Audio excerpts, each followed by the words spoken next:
man is back. Oh, okay, Jay, boys, oh my gosh, the man got that stuff. This is a 5 out of freaking 5. It is beat making time. Next week is E3 week. My album comes out next week. I have the leopard. This is your boy. All right, ladies and gentlemen of the YouTube citizens, y'all know who this is. This is your boy Dash the True Inferno. Back at it with another Pokemon Unite commentary video gameplay for you guys. So yes, there's 2 videos in 1 week. Yes, you are hearing that correctly. So here's the deal. Now, in my last video, I gave you guys my top 10 most anticipated movies of the year. That should have came out last week, but I will admit I was lazy. So yeah, there you go with that. So I'm releasing that video this week, and I'm dropping another one this week, which is this one, which is what you're watching right now. So what is this talking about? This is football stuff right here. So we got mostly NFL news. We got the NFL playoffs happening this weekend. Go Lions, by the way. And then we got some college football news. Go Michigan, go Blue. We won the national championship. Very exciting about that. Very exciting stuff, if I do say so myself. But let's start off with the news. So this joint broke within a span of, I think, 24 hours of each other. And that is this. 3 major head coaches parting ways with their respective franchises. So we got Pete Carroll with the Seattle Seahawks. He's gone. He's going to take a new role. He will no longer be a head coach. We got Nick Saban retiring as Alabama's head coach. And we got Bill Belichick and the New England Patriots parting ways. So all of that is interesting. Interesting stuff, but I do say so myself. Pete Carroll leaving the head coaching job of the Seattle Seahawks. I mean, not a lot of people saw that one coming. I'll be honest. Not a lot of people saw that one coming. Obviously, he's like 70. I think they say he's 72 years old. Even though he don't look the part, he certainly don't act the part. But apparently, he's 72 years old, which is crazy. So, I don't know how I feel about it. Like, I'm not saying I'm bummed out or anything about it. It just came out of nowhere. It really, really came out of nowhere. We're all 3. I'm not wishing for any ill will or anything like that. You know, wish for the best for all 3. But with the Pete Carroll situation, again, it just came out of nowhere. I did not see that coming. And yeah, that's where I'm at with it. It just came out of nowhere. And it's going to be interesting to see where Seattle goes from here. Because Seattle is, even though they didn't make the playoffs this year, they're a decent team. They got some wins over teams that didn't make the playoffs, even though they should have lost to my Lions. But that's another story for another day. But yeah, there's some, I mean, it's an interesting situation with Seattle. They got a good quarterback, and they got a good team. It's a good team. Again, they didn't make the playoffs, but it's still, Seattle is still a good team. Like, they could make the playoffs next year, as far as I'm concerned. So that's why it's very interesting in terms of him retiring I'm not retiring, but like dropping his head coaching duties right now. So that's why I thought that was very, very interesting. So there you go with that. Now, let's talk about a bigger news, and that would be Nick Saban. We're going to college now, retiring from Alabama. And this is another one that, I'll be honest, I did not see coming. Now, I don't recall if I ever made this prediction on a YouTube video. This is something that like I've done to myself more or less. And that is this. I predicted that Alabama would be dropping. Like they would be regressing at some point. We're not at some point, but like over the course of like 4, 5, 6 years. That's what I said. And I said this like a year or 2 ago. Because they haven't won the championship in a while. Michigan was on the rise, and then you got these other teams that are on the rise as well.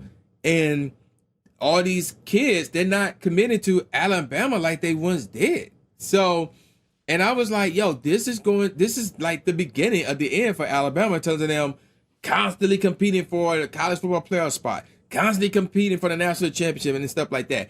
And I said it wasn't going to happen immediately. I said it's going to take some time because they may contend for another playoff spot within the next year or 2. And yeah, they made the playoffs this past offseason. In my opinion, they shouldn't have been there, but it is what it is. And they lost to my Michigan Wolverines at the Rose Bowl. By the way, I will be at the Rose Bowl next month. So that's interesting. I can't wait for that. I'm going to be emotional there. But anywho, here's the deal. So, I didn't see this coming. Like, I did not see Nick Saban retiring. That came out of nowhere as well. So, without question, he's the best college football head coach of all time. I would probably go as far to say he's the best football head coach of all time, because it's between him and Bill Belichick, who I'm going to talk about in a second. And the reason why I'm putting him over Bill Belichick is because with Alabama, it was all him. It was all Nick Saban. Like he had good players, but he coached them to national championship, consecutive national championships, multiple national championships. Whereas with Bill Belichick, the question was always, was it him or was it Tom Brady? And when Tom Brady left, he won a Super Bowl without Bill Belichick, whereas Bill Belichick couldn't do that. So that's why it's like, I'm going with Nick Saban in terms of the greatest football coach of all time over Bill Belichick. But it did came out of nowhere that Nick Saban retired. Now let's take a look at Bill Belichick. So Bill Belichick, he did not retire from coaching. He's leaving New England, which, okay, so here's my thing. So he was also their general manager. And my mindset was this. Yeah, he needed to drop his general manager head duties because he basically more or less have no clue what the heck he's doing, especially nowadays.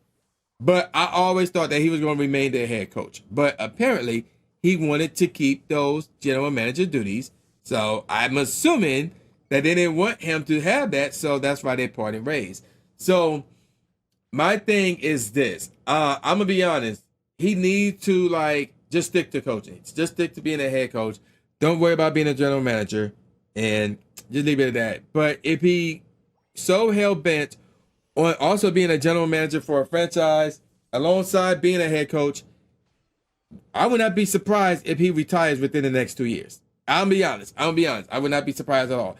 Like 2, maybe 3 or 4 years, whatever the case may be. I would not be surprised, not one bit. So, we knew that there was a possibility that him and New England would part ways, but yeah, it actually happened. I thought that he should remain as a head coach and just give up his general manager duties, but he wanted to keep those duties for some odd reason, so whatever. It is what it is. All right, now let's get on to the playoffs real quick. So, y'all know me. I like to start off with the NFC because that's where the Lions are. So, the 49ers got the number 1 seed. They're going to get the bye for this coming weekend wild card round. The number 2 seed, that shouldn't have been here, Dallas Cowboys will take on the number 7 seed, Green Bay Packers. Here's the thing about this matchup right here. The Dallas Cowboys, the new wrinkle here, I try to remember what's the wrinkle. What's the storyline for the Cowboys this year? The storyline for the Cowboys, I remember, is that I believe they haven't lost at home. I believe that the Dallas Cowboys have not lost a home game. If memory serves me correctly. I'm looking at this schedule right now. They had a home game against the Jets, Patriots, the Rams, the Giants, the Seahawks, Eagles, Lions, which they shouldn't have won that game. They lost that one. So that was actually their last home game. So yeah, they won every single home game this year. The last one, they were kind of gifted that one again by the referees. So that's the new wrinkle. They undefeated at home. That's their new wrinkle.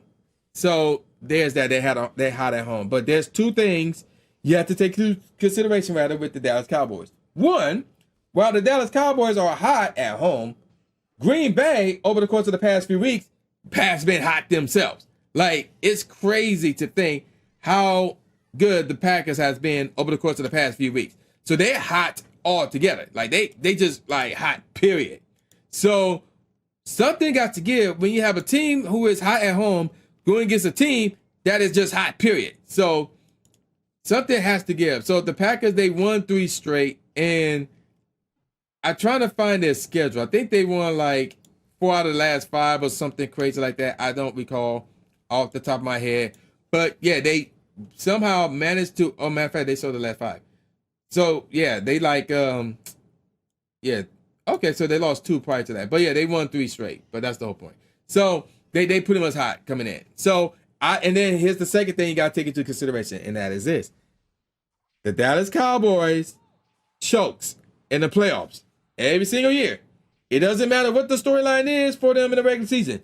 They had the number 1 seed before in the NFC. They had the most explosive offense throughout the year. They had the best defense throughout the year. And, there's a different storyline with the Cowboys every single year when it comes to the regular season. But when it comes to the playoffs, they choke. They either lose in the wild card round or they lose in the divisional round, which means they never win a Super Bowl, they never make it to the Super Bowl, and they never make it to the NFC Conference Championship game. I expect that to happen this year. I got Green Bay going on the road and defeating the Dallas Cowboys. So there you go with that. Now let's take a look at this is going to be the big one right here, the 3-6 matchup. My Detroit Lions are back in the playoffs. They won the division, which is what I wanted. And now they're hosting our former quarterback, Matthew Stafford, and the Los Angeles Rams, who are also hot as well. So here's the thing, man. I'm going with the home team here. I'm having faith that the Lions will pull one over the Rams. It's going to be a close game, but I have faith, even though, we have an injury with our main tight end and he may show up, but we do have a backup tight end that is really good as well. I truly believe that the Lions will pull one out and defeat the Los Angeles Rams here in the Motor City. So yes, there you go with that. And then the 4-5 matchup, Tampa Bay against the Eagles. Eagles has been going in the opposite direction, and the Buccaneers have been good. They got a home game, and they shouldn't have a home game because of the standings. The Eagles have a better record than the Buccaneers, but because of the whole divisional champions get the home field in the first round fiasco, NFL need to update that. Tampa Bay go take advantage of that. I got Tampa Bay beating the Eagles, so that will set up a divisional round where the number 1 seed, the San Francisco 49ers, will take on the number 7 seed, Green Bay Packers, and the number 3 seed, Detroit Lions, will host the 4 seed, Tampa Bay Buccaneers. Now, as much as I would love to see Green Bay go on the road and beat San Francisco, that's not happening. That's not happening. So I got San Francisco winning that game and going to the NFC Conference Championship game again, where they will take on the winner of the Lions-Buccaneers game. Now, here's the thing about that game. If the Lions, right, went on the road earlier this year and beat Tampa Bay, and if memory serves it correctly, I need to look, I don't think that game was close. If memory serves it correctly, I firmly believe that game was not close. I'm not saying it was a blowout, but I don't think it was close either. I need a recap. Let me find that game real quick. There it is, week 6. They were on the road against Tampa Bay, and they won that game 20-6. So it was close to being a blowout. So if they went on the road and did that to Tampa Bay, imagine what the Lions are going to do at home to Tampa Bay. So I got to go with the Lions. I'm going with the Lions to win that one. We'll set up an NFC Conference Championship game where the Detroit Lions will be in the NFC Conference Championship game, but they will be on the road against San Francisco. And it pains me. It really, really pains me to say this, and I hope I'm wrong. I hope I am extremely wrong here. But I'm going to pick the 49ers to win the NFC and to go on to the Super Bowl. I got them over the Lions. Even though I will be rooting for the Lions, I will be cheering my heart out for the Lions at this point. And I will be hoping and praying that I am wrong here. But I think the 49ers going back to the NFC Conference Championship game. That's what I see here. Now, let's move on to the AFC side. Number 1 seed Baltimore Ravens will get the first round bye. Let's take a look at the wild card match. The Buffalo Bills will host the Pittsburgh Steelers. Steelers surprising a lot of people making the playoffs and getting a winning record again. So kudos to them. Kudos to that coach. Well, I love that coach. Buffalo winning this game, though. Buffalo winning at home. It won't even be close. Buffalo winning this game right there. Now, the 3-6 matchup schedule. The Kansas City Chiefs hosted the Miami Dolphins. It's supposed to be like -5 or -9 degrees during that game. And the Dolphins have a hard time doing the following. 1, winning on the road. And 2, winning against teams with really good records. So, yeah. Chiefs winning that game. And then we got the 4-5 matchup. The Texans will host the Cleveland Browns. And, again, Browns got a better record than the Texans. But yet, Texas divisional winners. They get the home field fiasco, which is stupid. But in this case, unfortunately, it will not matter. Why did I say that? Because Cleveland winning this game. And y'all know me, I'm a Michigan Wolverine fan. I don't want nothing to do with Ohio stuff in terms of their sports teams. But I got to keep it real. I think the Browns going to go on the road and beat Houston, unfortunately. I will, again, be rooting for Houston.